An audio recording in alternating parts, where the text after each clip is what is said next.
રાઠોડને જંગી બહુમતીથી જીતાડવા માટે આપ સૌ અત્રે ઉપસ્થિત રહ્યા એ બદલ તમામ ભાઈઓ અને બહેનોનું 19 દાહોદ લોકસભા ઇન્ડિયા ગઠબંધન વતી આપ સૌનું હાર્દિક સ્વાગત કરું છું। આજે આપણા મહાનુભાવો બેઠા છે, આપણને સારી સમજ આપશે, પણ હું ટૂંકમાં જે આ સરકારમાં આપણે જે હાલાકી ભોગવી છે એ વિશે બે શબ્દ કહેવા જઈશ। આજે 2020 ની અંદર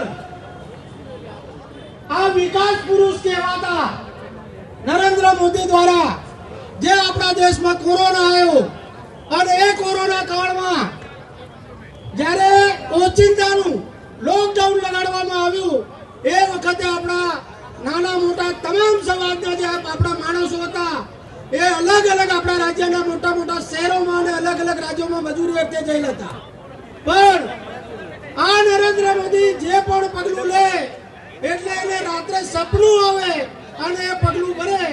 આ ભાઈએ આપણા ગરીબ મજૂરોની ચિંતા કર્યા વગર ઓચિંતાનું લોકડાઉન લગાડ્યું અને આ લોકડાઉન લગાડતા જે મોટા મોટા કોન્ટ્રાક્ટરો હતા, શેઠિયાઓ હતા, એ લોકો કામ છોડીને જતા રહ્યા।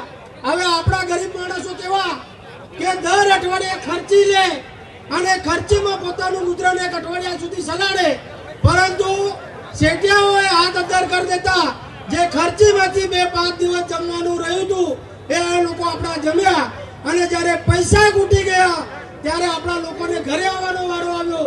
એટલે આપણા લોકો ઘરે આવવા જ્યારે નીકળે છે, પણ આ સરકારના જે પેલા વિકાસ પુરુષ છે નરેન્દ્ર મોદી એના એ ઓચિંતાના વાહનો બંધ કરી દેતા આપણા લોકો માથાએ પોટલું, કાંખમાં છોકરું અને તૂટેલા ફૂટેલા ચપ્પલે જ્યારે હજારો કિલોમીટર ચાલી અને આપણા વતન તરફ આવવા નીકળ્યા તે વખતે એક શહેરમાંથી બીજા શહેરમાં જ્યારે આપણા માણસો આવે તો પેલા શહેરમાં પોલીસ વાળા રોકે અને કહે કે તમે કોરોના લઈને આવ્યા છે। આપણા લોકોને એક શહેરમાંથી બીજા શહેરમાં આવતા બોદેડા ફાડ નાખ્યા અને પાછું તેનું નામ આવ્યું મોર બોલાડ્યા। એવું આ શબ્દો આપણે યાદ રાખવા પડશે।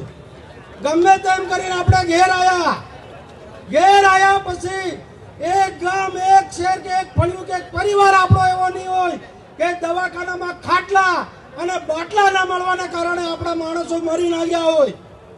ચાલો માણસો મર્યા વાત નથી, પણ દવાખાનામાં કૂતરા અને ગધેડા જેવું આપણા માણસોની લાશો દડી મિલી અને જ્યારે મહાણામાં સમય મળ્યો તાણ તાણ તને આપણા લોકોની લાશો ગતિ આ લોકોએ કરી।